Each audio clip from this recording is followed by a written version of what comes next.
Good morning all of you. My name Arvind Kumar Arya, Assistant Professor B.Ed Faculty Adinath college of education महाजा ललितपुर से। B.Ed first year के प्रथम paper में पिछली video में हमने शिक्षा के औपचारिक साधनों के बारे में पढ़ा था, औपचारिक, अनौपचारिक और निरौपचारिक। अब शिक्षा के जो साधन है उसके मुख्य अभिकरणों के बारे में पढ़ेंगे हम। शिक्षा के औपचारिक साधनों का मुख्य अभिकरण है विद्यालय, तो विद्यालय के बारे में जानेंगे। औपचारिक साधनों में विद्यालय एक प्रमुख साधन है। विद्यालय दो शब्दों से मिलकर बना है, विद्या धन आलय। इस प्रकार बोल सकते हैं, विद्या के मंदिर को विद्यालय कहते हैं। विद्यालय को अंग्रेजी में स्कूल कहते हैं। स्कूल लैटिन भाषा के स्कॉलर शब्द से बना है, जिसका अर्थ होता है कि अवकाश के समय में कार्यों को करना या अवकाश के समय में एकत्रित होकर कार्यों को करना। लेकिन इसकी परिभाषा आगे चलकर बदल दी गई है। यह एक सुनियोजित ढंग से शिक्षा देने के अर्थ में इसको देखा जाने लगा है, जहाँ पे व्यवस्थित तौर पर निश्चित समय स्थान पाठ्यक्रम को देखकर जो शिक्षा दी जाती है उसके रूप में अवकाश को, स्कूल को देखा जाने लगा है। इस प्रकार इस विद्यालय का ये अर्थ हुआ है। विद्यालय की आवश्यकता एवं महत्व, तो आवश्यकता और महत्व में अगर देखा जाए तो बालक के सर्वांगीण विकास के लिए, उचित शिक्षा देने के लिए स्कूलों का निर्माण किया जाता है। बालक के सर्वांगीण विकास के लिए स्कूलों का निर्माण किया जाता है। छात्रों में विशिष्ट ज्ञान का कौशल को विकसित करने के लिए विद्यालयों का विकास किया जाता है। राज्यों में श्रेष्ठ नागरिक बनाने के लिए, देने के लिए भी विद्यालयों का निर्माण किया जाता है। समाज का बहुमुखी विकास के लिए भी विद्यालय का निर्माण किया जाता है। तो इस प्रकार से विद्यालय एक बहुत ही महत्वपूर्ण औपचारिक साधन है, जिससे समाज का, राष्ट्र का, व्यक्ति का विकास होता है। इसके बाद औपचारिक साधन के रूप में मुख्य अभिकरण विद्यालय ही होता है। अनौपचारिक साधन के रूप में सबसे पहले आता है घर या परिवार। घर तो ये सभी जानते हैं कि जब बालक का जन्म होता है तो सबसे पहले अपनी माँ से सीखता है, और उसकी माँ ही सबसे पहले उसको सिखाती है। या बोल सकते हैं कि किसी भी व्यक्ति के जीवन का जो बेस होता है, आधार होता है, जो मूल्य होते हैं, उन मूल्यों का विकास घर पर ही होता है। घर पर ही उसके अंदर नैतिक, चारित्रिक, सामाजिक, संवेगात्मक विभिन्न प्रकार के विकास उसके घर में उसकी माँ के द्वारा, उसके पिता के द्वारा या उसके भाई बहनों के द्वारा उसको दिए जाते हैं। तो इस प्रकार हम बोल सकते हैं कि व्यक्ति के जो बेस हैं, जो संस्कार हैं, जो उसके साथ जीवन भर चलते हैं, वो उसके घर पर ही उसको दिए जाते हैं।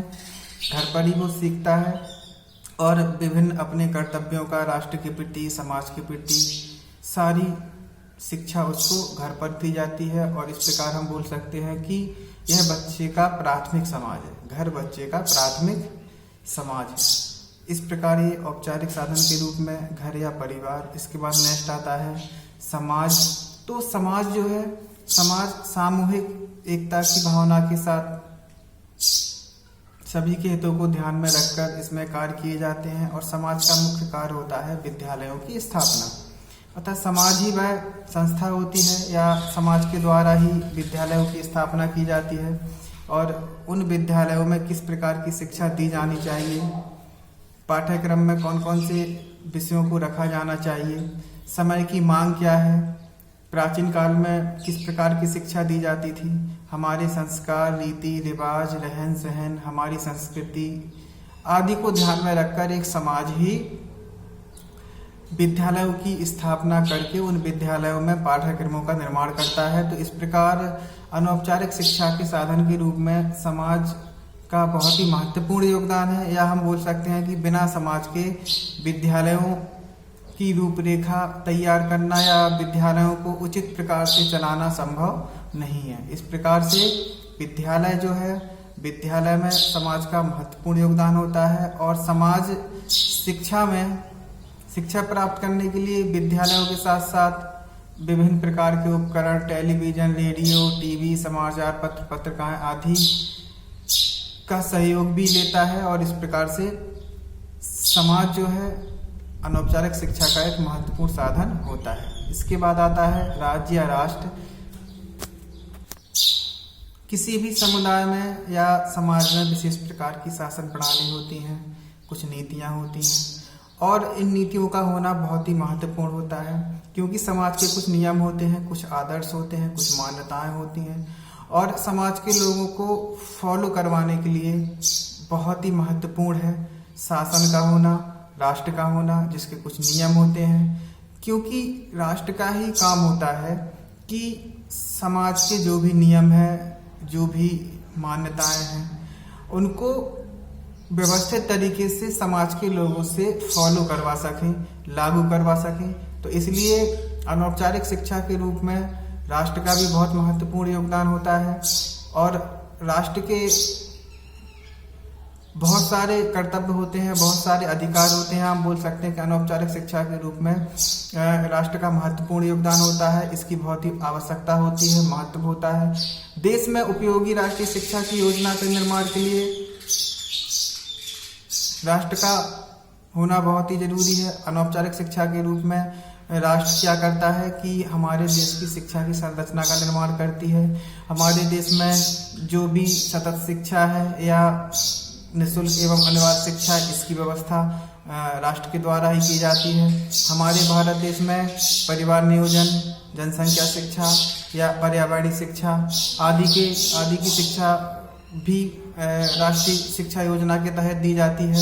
इसके बाद योग्य नागरिकों को तैयार करना, शिक्षा के विभिन्न स्तरों की पाठ्यचर्या को तैयार करना, बालकों के सर्वांगीण विकास के लिए उपयुक्त विद्यालयों की स्थापना करना।